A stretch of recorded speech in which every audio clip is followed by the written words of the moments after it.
Thank you, everyone, for being here, joining us, Coffee with the Kingpins. I'm very excited to invite Dr. Laurence Brock once more. He has recently published his book that really has amazing, true stories. So we're going to delve in to all the different stories and get to know Dr. Laurence Brock a little more. So, Dr. Laurence Brock, welcome to Coffee with the Kingpins. Thank you. It's good to be here again. It's always good to see you. Thank you, thank you, thank you. So, I know that we have spoken before, but for people who haven't seen our previous video, can you give us a little bit of a background, your background, childhood, how you grew up, and what happened? Well, I grew up in Rye Brook, New York, which is the suburbs of New York, about 20 miles north of Manhattan. And I was a pretty wild kid, actually. I think sometimes people ask me, what's the craziest thing you did? And I did, I, you know, I was a Who would good think kid, but I hung out with some people that were not, you know what I mean? Anyway, so but I looking back, that was part of me trying to find something different than boring suburban life, just growing up to be all about your job and everything. Right. Uh, and I had a lot of things happen in my life because of girls or women I was attracted to, and they were into spiritual things. And so one of my girlfriends, I think starting in ninth grade, was into spiritual things. So I read Autobiography of a Yogi and some Herman Hesse books, but I never really thought of those. Even though Autobiography of a Yogi is a real thing, I Right. never really thought of it as something like someone like me would ever do that. And so when I was 22, I had a near-death experience that really changed the direction of my life. And uh, then besides, meeting some people that were spiritual, I started meeting a lot of people. I started meeting teachers. So I did in my near-death experience, I fell asleep driving, I crashed, and then I was in the white light looking down, my body leaning against a tree like this with my head cracked open, the car so smashed you would have never imagined that I survived. Wow. And that experience, it was more of a being experience because when I tell the story, it's so short, but something really changed in me. So basically, I was in the white light looking at my body that basically looked dead, and I was okay with it. And there was a being behind me. Uh, there was white light all around me. There was a big circle of white light with this being in there and radiating, all different shades of white light. And the being said, "You have to go back. Your father wants you to stay." Hmm. I knew right then that that father was God, not my physical father. So I went back into my body and came to 3 days later in the hospital. And looking back, I can see that I woke up as a different person, the same person, but definitely on my spiritual path. Right. A lot of my experience was I did not know what to make of it because you know, now everyone talks about near death experiences and things in the after. Not everyone, but most people are at least open to it. And, um, but I started meeting teachers. Just so I did write my book about that. And there's, more detail in there and What's the just title how of your book? What's the name of your book? it's called Autobiography of a Healer and Okay. Near Death to the Power of Love. Okay. And And where can people buy it or on Amazon, mm. definitely, and actually made it to #1 bestseller on Amazon when it first came out, which I'm very proud Wow, of. fantastic. Congratulations.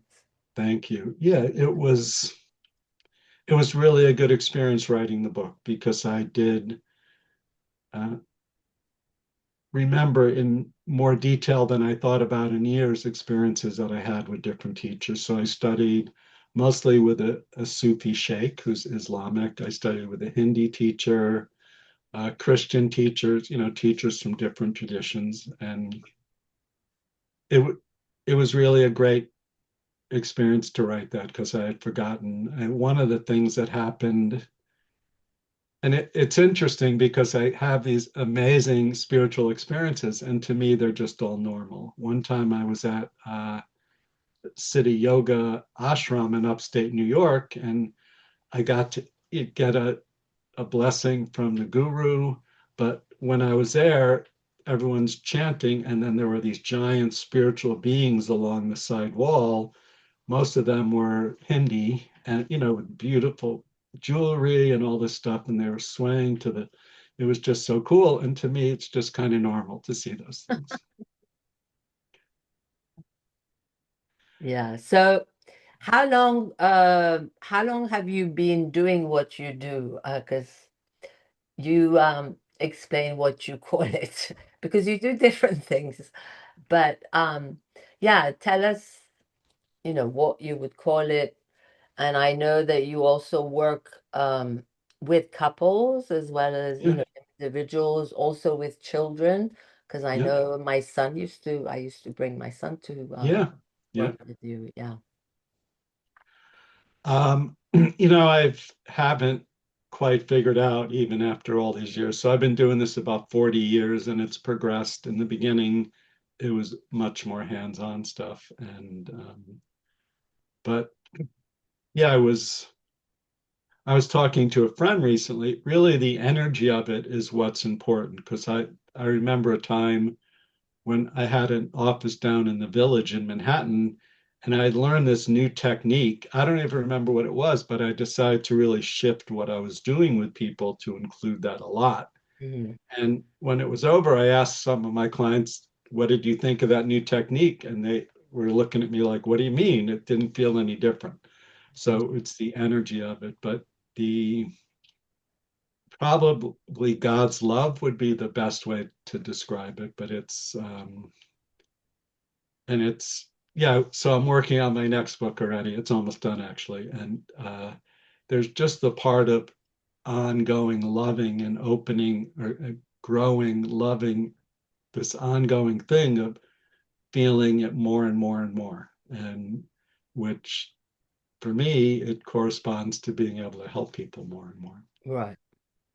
So we would um, say that it's sort of like clearing energy, but you're also very psychic because I remember Yeah, this, I worked with you for many years, um, that there are times that, you divulge certain information, yeah, whether yeah, it yeah. has to do with past life or present Yes. situations and so on. So it's a mixture of things, I would say. Yeah, it's interesting. See, I don't see it that way because it's all in line with people's spiritual unfoldment. And um, sometimes people say, "Can you do this? Can you do this?" And usually the answer is yes, some of the time, and it depends on the situation. But my purpose is always the person's spiritual unfoldment. Sometimes I see very specific things from this lifetime for people, or sometimes I see the future, but I've learned to that it normally doesn't help people to tell them that. So I normally Right. don't even look, but it's kind of what I look for, and I'm open to seeing what's best for the person I'm working with at the time. But there are past lives I almost always see. Mhm. There's always the part of clearing negative energy around people that could come from other people, but a lot of times it comes from the negative powers in spirit that are trying to keep us from our spiritual fulfillment, basically. Right. Whether it's karma, past life that needs to be balanced and so on. I remember a specific time, and I'm not going to say what it was, but you mentioned something from one of my past lives that was integral in what was going on at that time for me. Yeah, That really, really helped me. And many years later, actually, it came uh, to my consciousness because something happened and it actually underlined it even more. So that was pretty amazing.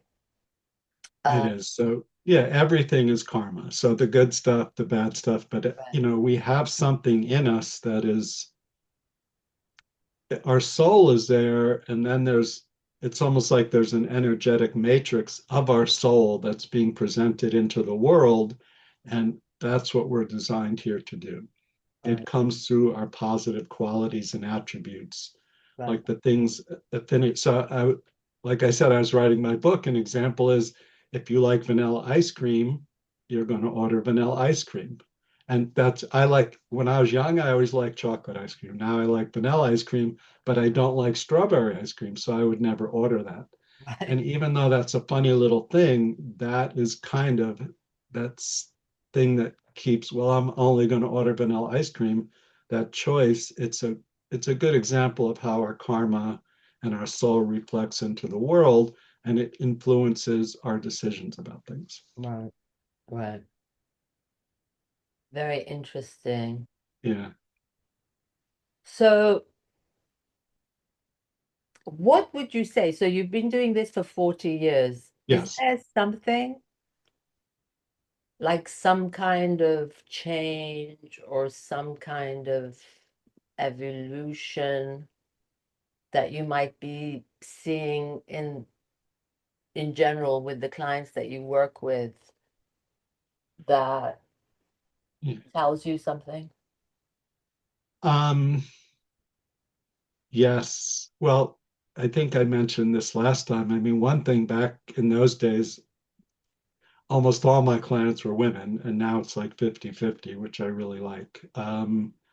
There's certainly interesting things going on in the world right now. I do think that the light will win out, and that's all there Absolutely. is to it. But Right. it's sometimes hard to see where that is. Mhm. Um, you know, my perspective is so much looking at this stuff. So I did a talk at a Unity church a couple of weeks ago, and I kind of usually the way I come up with it, I'll think of songs that really meant a lot to me in my life, and then I'll do the talk based somewhat on that. So I use some Crosby, Stills and Nash and Young songs, and Wooden Ships came up, and I did not, all these years, to me that is such a spiritual song. Like you see someone, you see someone and he says, if you smile at me, I'll understand, because everyone smiles. Everyone in every culture, every language smiles. And then there's something about, I see by your clothes you're from the other side. All these years I've always assumed the other side was like a being from heaven, like on the other side. But that song's actually about a war, and but my perspective is looking at the things spiritually like that. And Right. so I ended up giving a talk that was a little political that I did not mean to do at all. But that, so, How I I used mean, to interpret it then and how yeah, I interpret it now. Yeah. but Well, I it's, think, yeah, I think right now, even though I truly agree with you that we have more light present on Earth, but there are those entities or beings that are trying to create even more chaos because they've lost their power and yeah. they're going crazy. But yes, so it is, I feel it's a fantastic time for humanity. And the reason that I asked you that question is really to see, with your interaction, if you see like more people awakening or more interest in like what you do. Oh, And yeah. yeah, Definitely. So I mean, in one way, people who come to me are going to be interested in that, but I, one way it really shows up is just in normal TV shows or movies. mhm, It's not unusual out of nowhere for someone to mention a near-death experience in a right, sitcom right, right, or to talk about spiritual things. And another thing that's kind of showing that is just there's Whole Foods all over the place. That place, it when I was younger, I would have liked by now for the world to be totally more spiritual. Hmm. But there was just something, I was born in 1954, so I became a teenager in the late 1960s, and we were just being very optimistic about possibly transforming the whole world. But it has transformed. I mean, even so, my daughter's 21, but it's not unusual. She grew up around me, but even with her friends, they're talking about angel numbers. They're talking about, other spiritual things like that. It's pretty cool. Yeah, yeah. I would like it to be more along that way, and I think it's important for everyone to do their part and speak your mind and speak up in what you believe. And I think it's important to meditate and journal write so you're working it inward, and then in the world, the name of my talk was Our Brothers and Sisters Keeper, and I do think we are our brothers and sisters keeper, Right. and that we have to do things to help take care of other people. It's just the way I am. It's part of who I am. Well, I mean, obviously, what you do is being of service, right? Yes. And like the reason that I do this podcast is because I feel that I'm doing some form of service. If I can, with the different interviews that I do, if some information seeps in somebody, you never know. Yeah. If I can throw a tiny seed, their way, I've accomplished what I need to do. So, yeah, interesting, interesting. Yeah. I Any, mean, so you mentioned I work with businesses. So, I mean, that's another cool thing, just that there are people who are successful in so many ways that are spiritual and whatever their religious background is, um, so one thing I definitely learned during my near-death experience and since is that in spirit, there are no religions. Mhm. The the you know the prophets and saints from the different religions are basically working together to help humanity, Right, and it's such a powerful force. And it's kind of cool as I say that and kind of shift my focus from talking to you about the physical level to the spiritual level. I just start to feel this energy open up, and it's like, oh yeah, thanks for that reminder.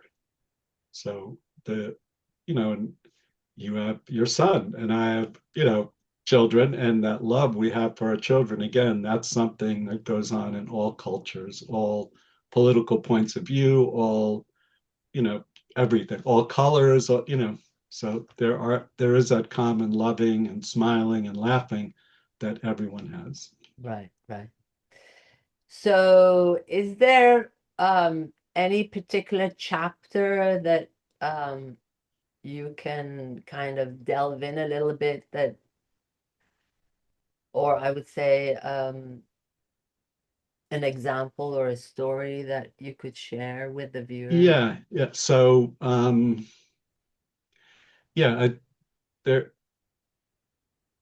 I met this Hindi teacher, and it was interesting because it was I actually there the synchronicities.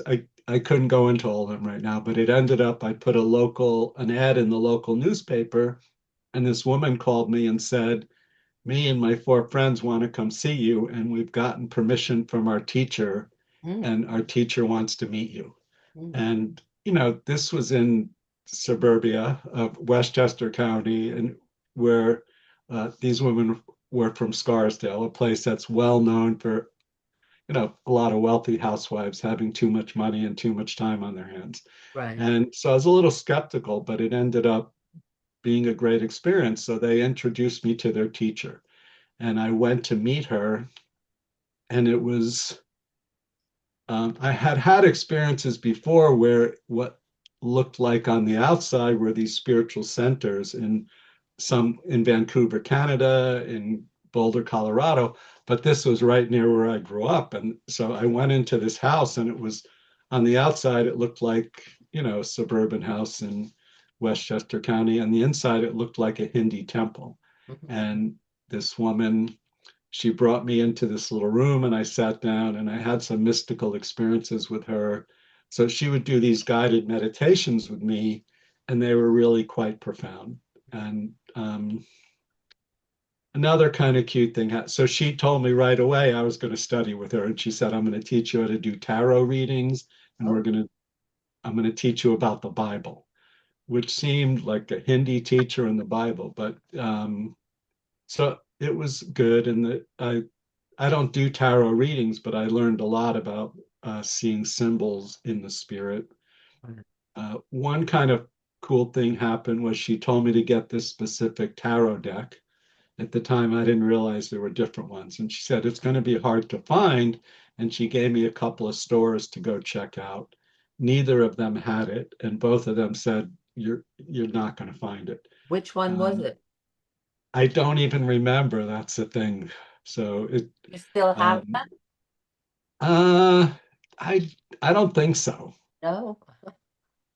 But so like so she said, get these, and I was supposed to come back in a certain time. And during that time in between, I don't even remember who it was. I connected with a friend of mine I hadn't seen in a long time. And we were walking, I think it was through Harrison.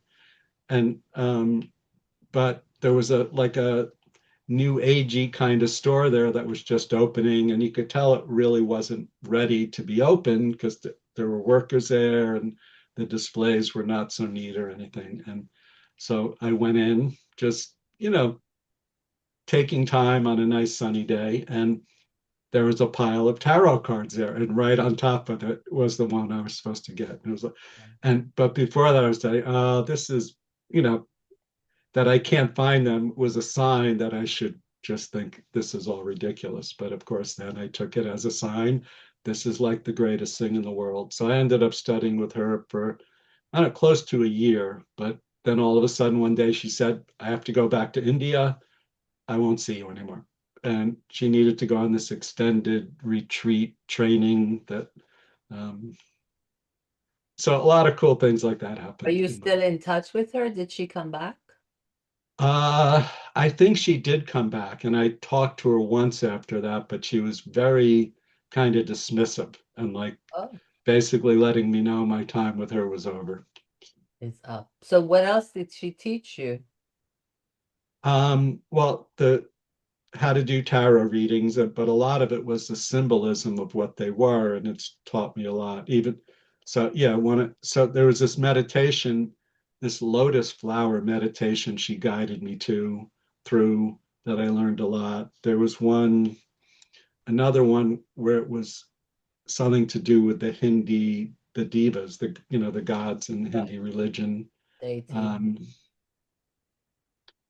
but one thing that she taught me that really stuck with me that has been a theme in my life is that she was talking about the Holy Spirit. So Right. this was in the Bible, that the Holy Spirit is the breath of God, and that, through our breath, we connect to God all the time. And that's something I think of regularly Right. because it's a big part of what I believe. And it was when I was like 19, before my near death experience, I was taking a class at SUNY Purchase, which is near where my parents lived, in the summer. And I met this cute girl in the class, and she told me she was taking a yoga class. Mhm. And I actually went there to meet her. She never showed up, but I got introduced to this. Uh, the teacher was a disciple of Sri Chinmoy. And so I started learning about yoga and breathing. And I, there was this great little experience I had where I sit in the back of the building where at behind the building outside, and there were these praying mantises that would come every time I sat there. In the beginning, there was just one, and then I would sit there, and there'd always be a few. And again, just these kind of cool experiences. Yeah. I mean, it sounds like more like Kundalini yoga, but It do was not Kundalini yoga what no, she it was wasn't. doing, but there was a lot of breathing. To me, back then, I didn't even know there were different kinds of yoga. Right. But so we didn't really sit and meditate. that much in the class. It was more focus on your breath during movement. Um, With eyes closed or open? that's a good question. I don't remember. Yeah, because Kundalini yoga basically focuses where you do exercises, but the focus is on your breath, but you do everything with your eyes closed because Oh, you are taking the focus inward. Yeah. And then you also have exercises that you use mantras as well. Anyway, yeah.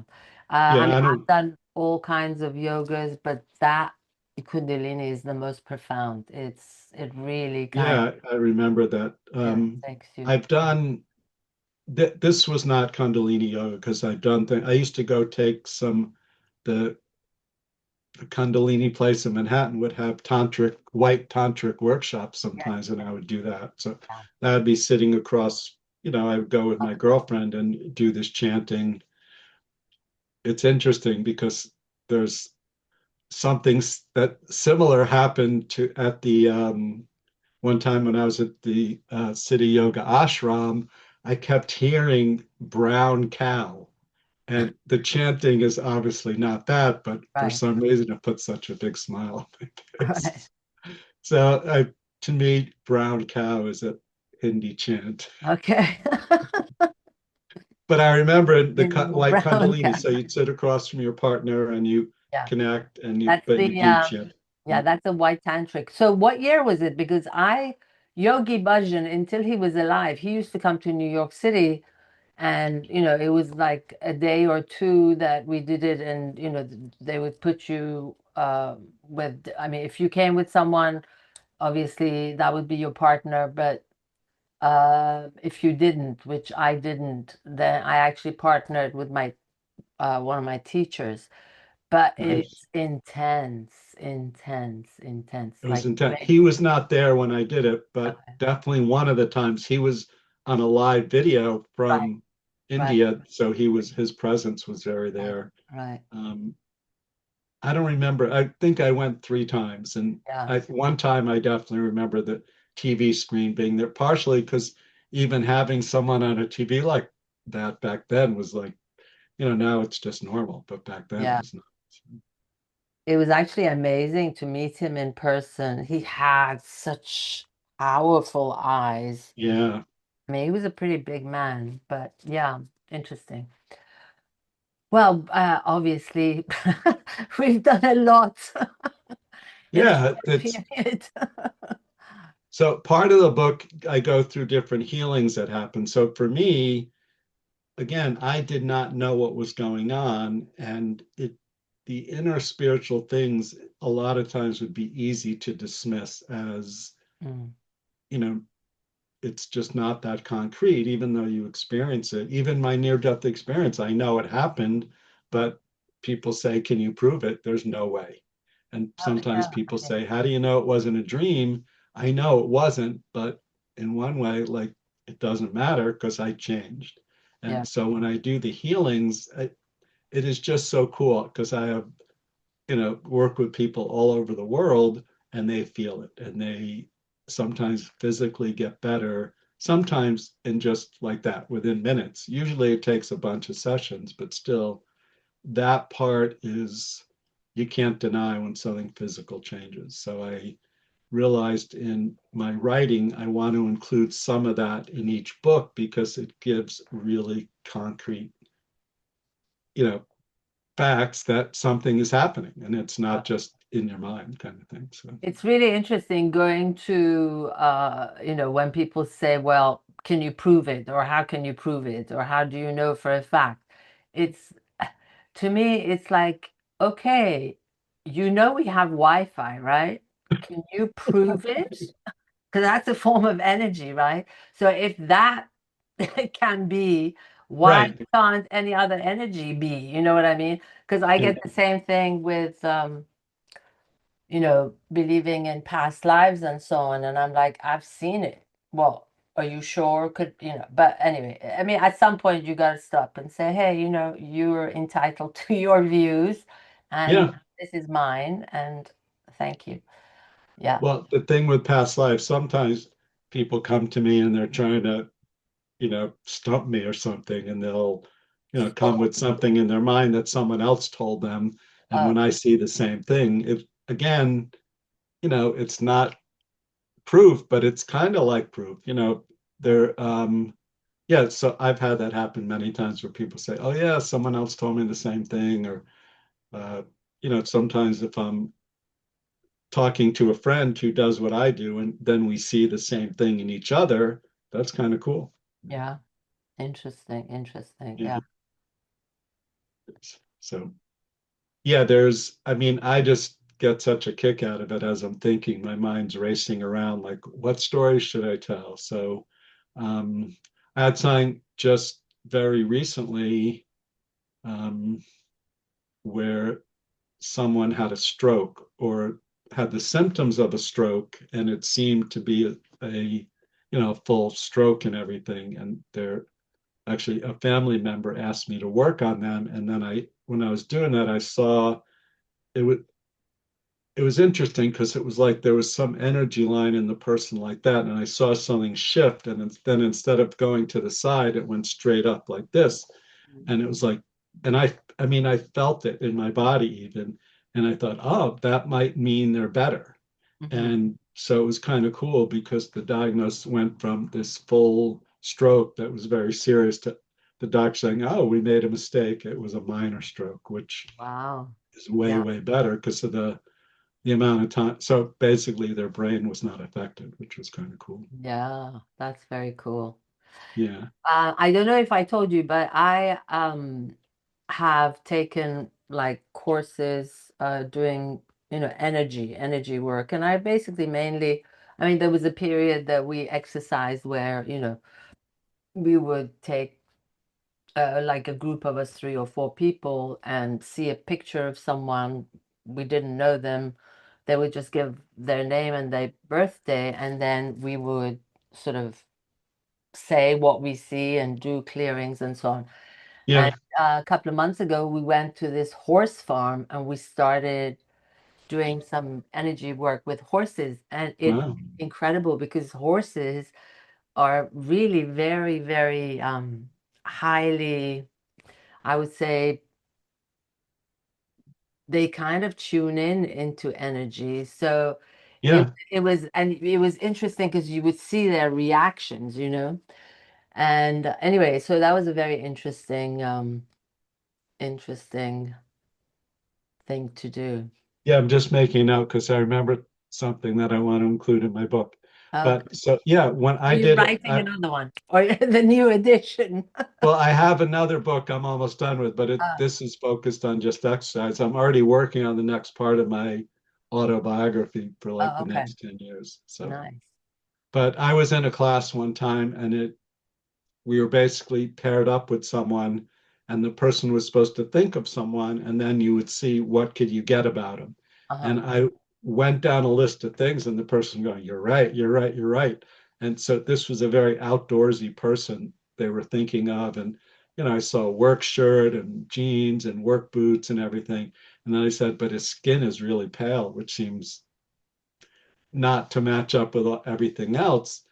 And then the person said, no, you're wrong. But I saw the person the next day. They contacted the person, and that person was sick that day, and that they were very pale, which I thought that was really Yeah. cool. Interesting. We also actually learned, now I don't know if you do that, but we did like exercises where anyway, to make a short story, where we connected to someone's pet who had passed away or someone's pet Yeah. who was alive, but we didn't know anything about the pet. And so we would communicate with it and write information. And one of my neighbors, when I got back, she was asking me because we posted little videos of pictures and stuff. And she was like, I had a dog and I really miss her. Her name is this and this. I said, well, share a picture. And I And connected and everything I said, wow. because I asked, what were you doing? How, like, one thing was that, which I didn't know about. The dog said that they actually came into their life because their father had passed away from cancer. Oh, wow. You know that? And when I told her, she said, yeah, exactly. We brought it. Wow, that's so cool. Yeah, so it's interesting. Now I have another person in the paper who's asked me because it takes a lot of time and energy. So yeah, anyway. Yeah. So any golden nuggets? I know you have lots of golden nuggets, Lawrence. Well, I do get to have these great experiences. Well, yes. So something happened, I have a son and I Yes. haven't spoken to him in a long time. We used to be really close Yeah. and now we're not, but something happened. This is more about me than about healing other people, but Right. my sister invited me to go out to lunch with my other sister, my aunt, and my daughter, and my grandniece. Right. And I said yes. And then I saw my aunt, and she said, "Do you know your son is going to be there?" And I said, "No, I didn't know that." And, you know, at first I'm going to just tough it up and go and kind of ignore my son. But then I realized, and I said, "Oh man, I'm spiritual. I have to do better."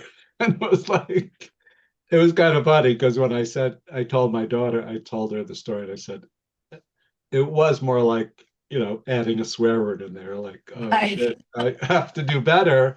And I decided I was going to do better. And it was a really big transformation for me. And it happened a few months ago, but it was really, like I said, there's always more to do. And this was like a whole new level for me in my Right. spirituality.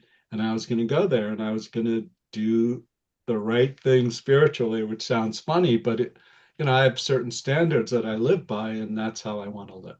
Right. So it ended up my son didn't go. And I was trying Oh, to find out if he didn't go because he found out I was going to be there, but I was not able to find that out. probably that was it, right? I would think so, some of it. Well, I That's hope there's another opportunity where you can make peace because I think that really affects both parties, more so yeah. him. Well, I always noticed from the time he was pretty young, when he wasn't connecting with me, something was off. And yeah, I mean, I know, you know, he's 45 and I've done all that I could to help him. He's actually 46, I guess. So, Wow, yeah. um, but you got to let people live their life. It's not my job to control him. When he was little, I could, but no, I can't. So, but it was such a big, big thing for me. And um, yeah, that was really good. Well, me being in astrology, Yeah, and one of my fortes is doing compatibility, but compatibility is not just between, lovers or husbands or wives or whatever. yeah, It can, it's about business partners, children, parents. One thing that I've come across, there are a lot of people who have major karma to work out with their children or children with their yeah. parents. So you see the difficulty and the challenges, but that is an opportunity to balance karma. So yeah, It is, and I can do what I do and be the best to be in my spiritual loving inside of me in yeah, relation to him. But that it was years of putting in a lot of effort with him to get, I'd call him a few times a week and maybe talk to him once a month kind of thing, and right. get together rarely, even though I kept. And at some point, it was just like, well, I can't force him to love me. You know what I mean? So. Well, I'm sure he loves you, but there's something that rubs him the wrong way. It's just a matter. Yeah, Yeah. right. I mean, And and all you can do is just emanate love and, support to him. That's the only thing you can do. It's yeah, like but the like I same said, thing. it was a really, really big shift for me Yeah. about choosing into my loving. And, you know, it's my commitment to being spiritual is real. And that I think that's really important. So, um, Yeah, I mean, you have to dance with the music that Yeah, you yeah. tell everyone So, to dance too.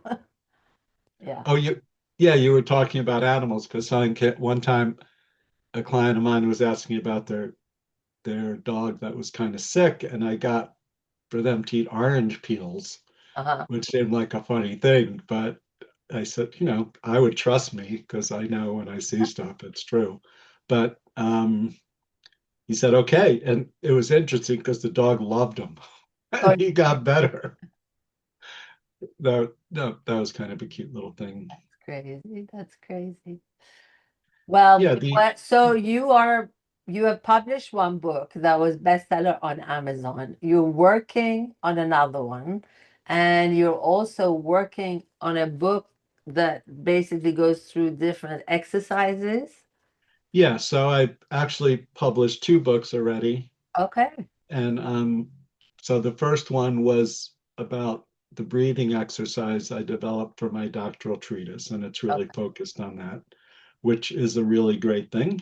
Um, then the other one was the autobiography of a healer that was about a 10-year span of my life. Mhm. During that time, I met you when, Right.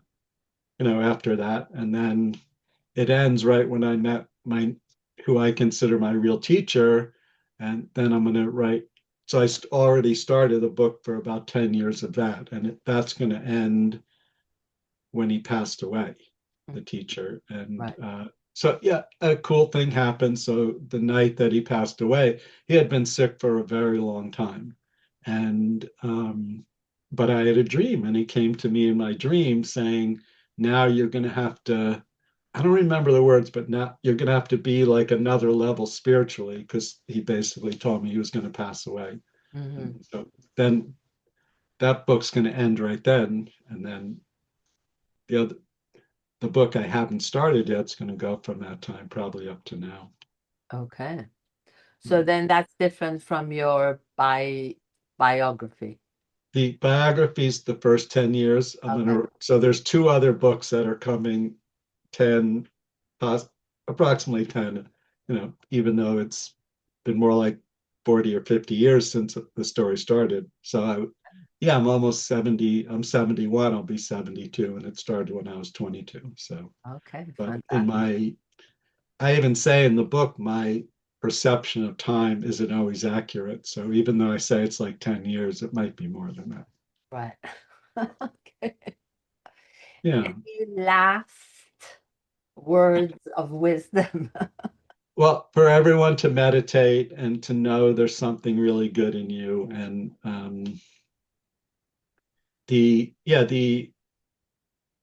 it's interesting because when I talk to you about, oh yeah, I'm switching from talking about the physical to the spiritual, there's something in my mind that doesn't work quite as well. And all I could say is there's this amazing, loving, fun, laughing, wisdom, loving, healing energy that is there for all of us, and that there are many angels and guides and masters around us, everybody all the time, and they're there to help. And Right. with a little bit of effort, you can really get support spiritually. And Yeah. sometimes it is just when you're at that place of, dear God, help me. I have no idea what I'm doing. That's when the help shows up. But there's part of it. Okay, I taught this workshop about a month or so ago, and two people in the class were saying they wanted to get information from their past relatives. Hmm. And when I talk to people about it, the trick is, how can you get your mind out of there? Because our mind wants to make these spiritual beings into people. So I was talking about this, and it is kind of so. Before my near death experience, I saw my grandfather, who had passed away about a year before that, in a movie theater. And he looked like himself, like when he was physically alive.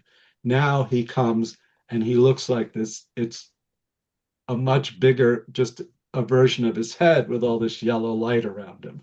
And I know it's not just him, but it's some of his positive qualities and attributes that come in. And sometimes I see past relatives and it's just them. but more times than not, it's kind of from the school that they've gone in, their soul has gone into in the spirit. And so, and I mentioned these things, the energy comes in. So my grandfather had a very joyful, abundant energy, and Hmm. that just comes in and shines on me. So I was trying to talk to these people about that, and this woman, no, I need to talk to my relatives about it. But I could see, like, I was talking to her, and she let go of the whole concept. Sometimes I'll say to people, you need to imagine your past relatives are more like angels. Even though they're not angels, it just lets the mind let go. And I saw her get it. And then I started talking to someone else in the class, and all of a sudden she goes, oh, I just got all the information from my past loved ones, but which was really cool. And I mean, her eyes were so bright, and it was just so cool to see. But that part where she let go of her preconceived idea of what it could be like, then she opened up to the spirit. Because in the spirit, it is just so much more than we could possibly think. And Right. it is just so cool. And then within there, and then I'm starting to see some of my relatives moving around there, but it's just, I mean, it's just so awesome and amazing that it's just so much more. And even the knowing is more than we could put into words. So it's good to be open to that thing that is just, it is so, so awesome. It is hard to say what it is. Right.